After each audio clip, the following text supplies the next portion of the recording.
ஓம் ஸ்ரீ குருபியோ நமக. ஓம் ஸ்ரீ மகா பெரியவா சரணம். வரும் ஏப்ரல் 14ஆம் தேதி செவ்வாய்க்கிழமை சித்திரை முதல் நாள் தமிழ் புத்தாண்டு. இப்போ நம்ம சொல்லக்கூடிய இந்த 3 பொருட்கள் உங்கள் கையில் இருந்தாலே போதும். இந்த வருஷத்தில் நீங்கள் கேட்கக்கூடிய நீங்கள் நினைக்கக்கூடிய எல்லா விஷயங்களும் உங்களை தானாக வந்து சேரும். அது என்னென்ன பொருட்கள், அது எப்படி பயன்படுத்தணும்னு பார்க்குறதுக்கு முன்னாடி நம்மளோட வீடியோஸை இப்போ தான் நீங்கள் ஃபஸ்ட் டைம் பார்க்குறீங்கன்னா மறக்காமல் சப்ஸ்கிரைப் பண்ணிக்கோங்க. தொடர்ந்து இது மாதிரி அப்டேட் தெரிஞ்சுக்கிறதுக்கு பக்கத்து நோட்டிஃபிகேஷன் பெல்லை கிளிக் பண்ணி ஆல் அப்படிங்கிற செலக்ட் பண்ணிக்கோங்க. இப்போ தமிழ் புத்தாண்டு தினத்தில் என்ன மாதிரி பொருட்களை எப்படி பயன்படுத்த போகிறோம் அப்படிங்கிற பற்றி தெளிவாக தெரிஞ்சுக்கலாம். ஒரு மாதத்தோட முதல் நாள் எந்த அளவுக்கு முக்கியத்துவம் கொடுத்து வழிபாடு செய்கிறோமோ அதை விட முக்கியமானது ஒரு வருஷத்தோட முதல் நாள் புத்தாண்டு தினம். மகா பெரியவா மாதிரி பல சான்றோர்கள் ஆங்கில புத்தாண்டை விட தமிழ் புத்தாண்டுக்கு தான் அதிக முக்கியத்துவம் கொடுக்கணும்னு சொல்லி வச்சுட்டு போயிருக்காங்க. அப்படிப்பட்ட மகத்துவம் வாய்ந்த இந்த ஒரு தமிழ் புத்தாண்டு சித்திரை முதல் நாள் இருக்குல்ல, அது இந்த வருஷம் நமக்கு வரக்கூடிய ஆண்டு பராபவ வருடம் அப்படிங்கிற மாதிரி கணிக்கப்பட்டிருக்குது.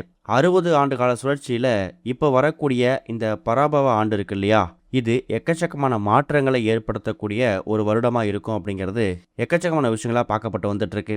அதை விட முக்கியமானது கெடுதல்களை நீக்கி நம்மளோட சோதனை எல்லாத்தையும் சாதனையாக மாற்றக்கூடிய வருடமாக இந்த பராபவ வருடம் அமையுமாம். பல பேருக்கு வாழ்க்கையில் பல முன்னேற்றங்களை ஏற்படுத்தக்கூடிய வருடமாகவும் இந்த பராபவ வருடம் அமையுமாம். அப்படிப்பட்ட மகத்துவம் வாய்ந்த இந்த ஒரு புதிய வருடப்பிறப்பு தமிழ் வருடப்பிறப்பு அன்னைக்கு நம்ம பண்ணக்கூடிய சில விஷயங்கள் கண்டிப்பான முறையில் நமக்கு வாழ்க்கையில் நல்லதை மட்டுமே ஏற்படுத்தி கொடுக்கும். இந்த வருஷம் நமக்கு செவ்வாய்க்கிழமையில் தமிழ் புத்தாண்டு வருது. இந்த பராபவ வருடம் பிறக்குது.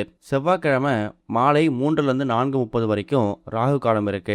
காலையில் 9லேருந்து 10 வரைக்கும் யமகண்டம் இருக்கு. கண்டிப்பான முறையில் தமிழ் புத்தாண்டு தினத்தில் இந்த கனி காணுதல் அப்படின்னு சொல்லக்கூடிய நிகழ்வு ரொம்ப முக்கியம். பங்குனி மாதம் கடைசி நாள் இரவு தூங்க போகிறதுக்கு முன்னாடி சிறிய தட்டில் முக்கணிகள்னு அழைக்கப்படக்கூடிய மா, பலா, வாழை, முகம் பார்க்கக்கூடிய கண்ணாடி, பழங்கள், வீட்டில் இருக்கக்கூடிய தங்கம், வெள்ளி நகைகள், சில்லறை நாணயங்கள், ரூபாய் நோட்டு, இது எல்லாத்தையும் ஒரு சிறிய தட்டில் எடுத்து வச்சுட்டு நம்ம தூங்க போயிடணும். மறுநாள் சித்திரை 1ஆம் தேதி தூங்கி எழுந்ததுக்கு பிறகு முதல் வேளையா இந்த பொருட்களில் கண் விழிக்கிறது சுபிக்ஷத்தை ஏற்படுத்தும். இதை ரொம்ப எளிமையாக கனி காணுதல் நிகழ்வு அப்படிங்கிற பெயரில் அழைப்பாங்க.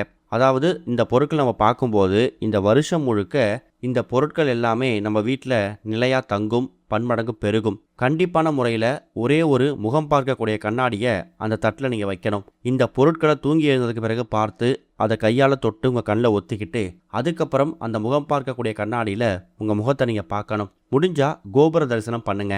தூங்கி எழுந்ததுக்கு பிறகு பண்ண முடியுதோ இல்லையோ, அன்றைய தினம் தமிழ் புத்தாண்டு முடியறதுக்குள்ள ஒரு வேளையாவது உங்கள் வீட்டு பக்கத்தில் இருக்கக்கூடிய கோவிலுக்கு போயிட்டு கோபுர தரிசனம் பண்ணும்போது எல்லா விதமான தரித்திரங்களும் பீடைகளும் விலகி பிறக்கக்கூடிய இந்த புதிய பராபவ வருடம் வாழ்க்கையில் நீங்கள் வேண்டக்கூடிய கேட்கக்கூடிய எல்லா விஷயங்களையும் உங்களுக்கு கொண்டு வந்து சேர்த்துடும். அன்றைய தினம் அறுசுவை உணவுகள் சமைக்கிறது ரொம்ப முக்கியம். அறுசுவை உணவுகள் இருக்கக்கூடிய மொத்தமாக கலந்துருக்கக்கூடிய ஒரே உணவு மாங்காய் பச்சடி. மாங்காய் பச்சடியில் தான் அறுசுவை உணவுகள் சேர்த்துருக்குமா.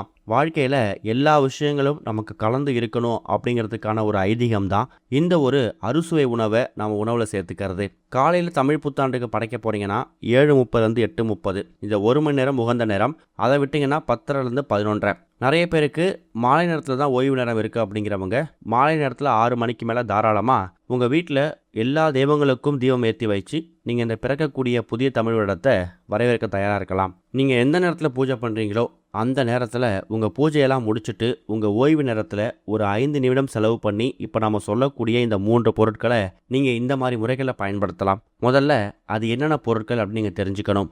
தமிழில் நம்ம படிக்கும்போது ஒரு விஷயத்தை கேள்விப்பட்டிருப்போம். திரிகடுகம், சுக்கு, மிளகு, திப்பிலி, இந்த 3ம் சேரக்கூடிய அமைப்பை திரிகடுகம் அப்படின்னு அழைப்பாங்க. சுக்குக்கு மிஞ்சின மருந்தும் இல்லை, சுப்பிரமணியனுக்கு மிஞ்சின தெய்வமும் இல்லைன்னு ஒரு வாக்கு இருக்கு.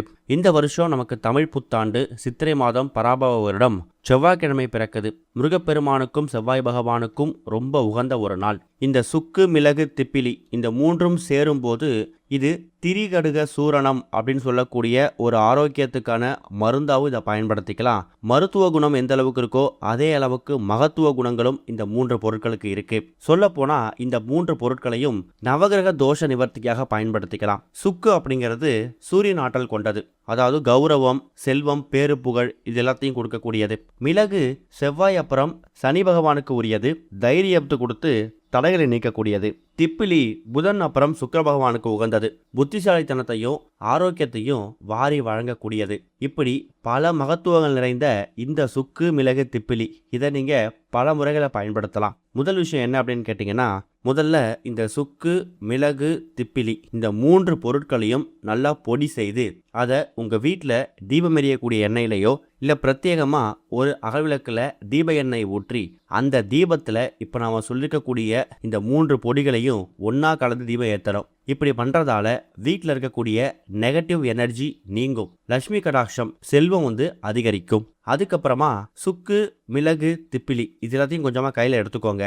இதை உங்கள் கையில் பிடிச்சு, அதாவது இடது கையில் பிடிச்சு உங்கள் குடும்பத்தில் இருக்கக்கூடிய எல்லா நபர்களையும் அமர வைத்து திருஷ்டி சுத்துற மாதிரி சுற்றி அதை நெருப்புலையும் போடலாம். இது வீட்டில் இருக்கக்கூடிய கண் திருஷ்டி, அதே மாதிரி கெட்ட சக்திகள், எதிர்மறை ஆற்றல்கள் இது எல்லாத்தையும் நீக்கிடும். அடுத்ததா இதே 3 பொருட்களை பணவரவு பரிகாரத்துக்கும் பயன்படுத்தலாம். சுக்கு மிளகு திப்பிலி இந்த 3 பொருட்களையும் செவ்வாய்க்கிழமையில இந்த வருஷம் நமக்கு தமிழ் புத்தாண்டு வந்திருக்கிறதால ஒரு சிறிய சிவப்பு நிற துணியில கட்டிட்டு அந்த 3 பொருட்களை பூஜையில வைக்கும்போது நம்ம வீட்டுக்குள்ள பணவரவு அதிகமாகும், வேலை வாய்ப்பு நல்ல முன்னேற்றம் கிடைக்கும். இந்த 3 பொருட்களும் நாட்டு மருந்து கடைகள்லையும் அதே மாதிரி சூப்பர் மார்க்கெட்லையும் ரொம்ப எளிதாக கிடைக்கும். சுக்கு மிளகு திப்பிலி இது 3த்தையும் நீங்கள் தனித்தனியாக வாங்கினாலும் சரி, இல்லை திரிகடுகம் அப்படிங்கிற பெயரில் இந்த 3ஐயும் கலந்து கூட வச்சுருப்பாங்க. உங்கள் சந்தர்ப்பத்துக்கு ஏற்ற மாதிரி இதை நீங்கள் வாங்கி வீட்டில் வச்சுக்கலாம். இப்போ நம்ம சொல்லிக்கக்கூடிய முறைகளில் எந்த முறையில் பயன்படுத்தினாலும் இந்த 3ஓட அம்சமும் உங்கள் குடும்பத்துக்குள்ளே சேரும். ஒன்று, இந்த 3ஐயும் பொடி செய்து தீபம் ஏற்றக்கூடிய எண்ணெயில் அந்த பொடியை தூவுறது.